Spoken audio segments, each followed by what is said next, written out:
Megan Duffy, who joins us now. Coach, first of all, welcome. We've done this before in terms of getting you on the show and all that good stuff.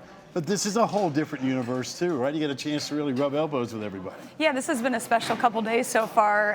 It's becoming more and more real that the season could be just around the corner in a few months, and just kind of rolling up our sleeves and hitting on some top topics in college athletics and women's basketball. So it's been good just to interact with the other coaches as well. What are some of those top topics? Because you're sitting here literally coming straight out of a meeting. Some of the things you guys are discussing, without giving too much away, but that are hot on the table. Well, I think the obvious couple are transfer portal and NIL, how that fits into our game. And then you get a little bit deeper in the micro level of just, things like refereeing, things like scheduling, how to make the league even stronger from a branding side. The ACC does a tremendous job with, things like this, but we're always trying to push the envelope. And we're in such an important time with women's college basketball now.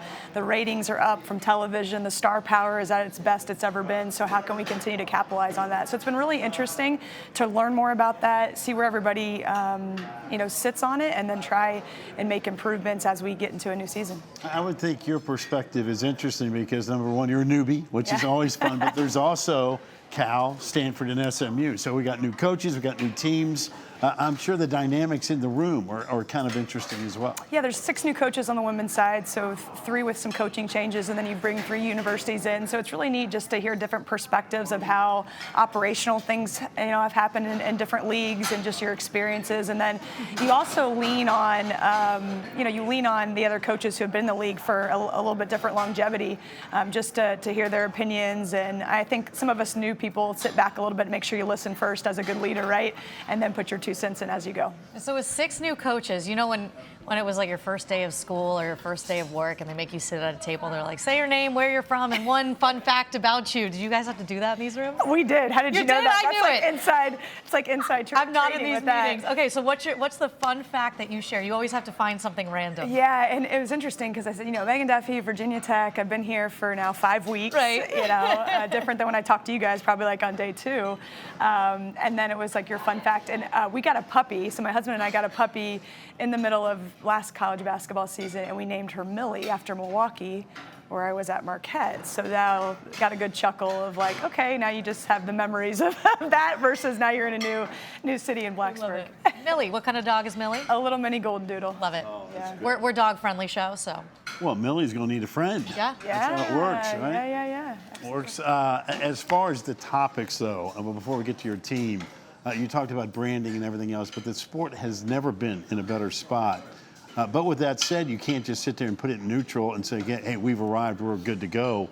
So what are the priorities in terms of the room as far as women's basketball in the ACC? I think continuing to put a great product out. I mean, the star power, as you see across the ACC, across the national scene, continues to grow. And then now you're seeing more endorsements. You're seeing just even different television slots. I mean, games are on primetime slots, and the ratings went through the roof. So how do we continue to not just slowly, grow it, but push the envelope a little bit? And that's, our job as coaches is to be the biggest advocate for our players and our other coaches and the other teams in the league. And, the amount of teams we've gotten in the NCAA tournament, how we continue to reach those levels and then push it to the next level on the national scene. So I'm really happy and proud to be a part of it. And hopefully, with even the Virginia Tech brand, our fan base, as most people know, is ridiculous. I'm learning that really fast. And just even the fact that we had college game day for the first time, how do we, continue not just be the first time it becomes a norm? And I think that's the conversations. I think people want to do it, continue to push it, but now it's the execution of it. Ridiculous in a good way. In a good way. In the best way. They are fanatics, that is for sure. In the best way.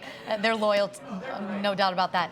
Okay, you mentioned 5 weeks. We talked to you on literally day 1. You hopped off the plane. We showed the video of you hugging the Hokie bird and all that stuff. So what have the last 5 weeks been like for you? Probably a little bit of speed dating, meeting your players, just figuring out Blacksburg. I think that first week was absolutely wild. I mean, my head was probably going this way, my body was going the other way. But now it's settled down. I have my full staff in place. We solidified our roster. That was the big thing with the portal and NIL, just kind of create some stability. So I had the chance to be on the court with our team too for about 3 weeks before they went home. Nice. After finals. And so just getting to know them, build a relationship, start to build our culture, all the things and the reasons why you got into coaching. We still want to put that at the forefront of what we do. do. And now, like the next few weeks before our team comes back for training, is to get out in the community a little bit more. Obviously, hit the trail recruiting. That never stops, no matter what time of year it is or what day in the job you are. So just adding those different pieces and enjoying the ride with it. You know, I apologize that we're not able to deliver Coach McGraw like we did the first time. 'Cause I know we caught you completely by surprise. You were like, "Oh my gosh, I can't believe it!" Of all the, we kind of set you up on that one. And you had no idea it was coming. You really did, and I think you're going to different media things, throughout the day, and it's like, okay, you get to be on ACC Network for the first time, and it was really nice to meet you guys. Not that you guys aren't great, but it's like you bring your former college coach who meets you the blew world. us off pretty quick. We Yeah. I think my smile changed a little bit. So we thought it was ridiculous, Coach. Yeah, thank you. You kind of just give us a sorry Heisman about pose.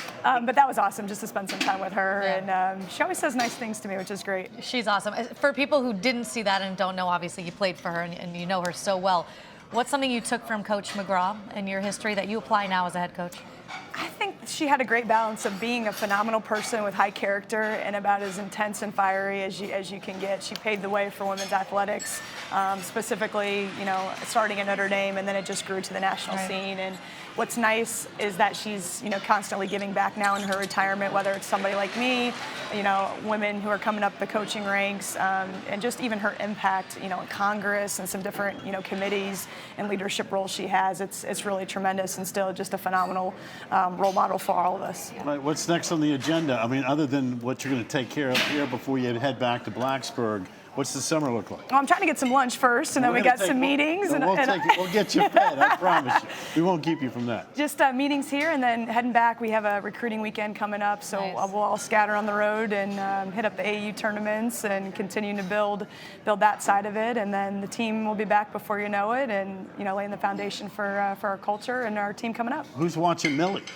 My husband has all the duties with the house, with the dog, all the things in place with transition. He's doing a great job, by the way. Before you go, Mike Young's around here somewhere too, the men's basketball coach. What kind of guy has he been in getting to know him over the last 5 weeks, and as a resource too? And Coach Young and Coach Pryat have been tremendous. Just so friendly. Their families, just whatever I need to learn Virginia Tech a little bit better. Speaking just of even Coach Pryat. in their. There he goes. There goes Coach Just Pryat. talking about you, Coach. We were just talking about you, Coach. Just bragging Good about to see you. I'm just bragging about you. Awesome addition. Well, that's what she we're just fired said. up. She said you're keeping the whole thing together. I don't know about that. He's giving great advice, right, with it all. You can play the Yeah, point. that's it. All right. I had 2 points in my basketball career. Perfect. There He's you a go. defensive specialist, That's it. so I hear, That's right? right. Defensive guy, no doubt. Well, we wish you the very best. Thank you, And, guys. Good great to see you. seeing you again and Thank you. again.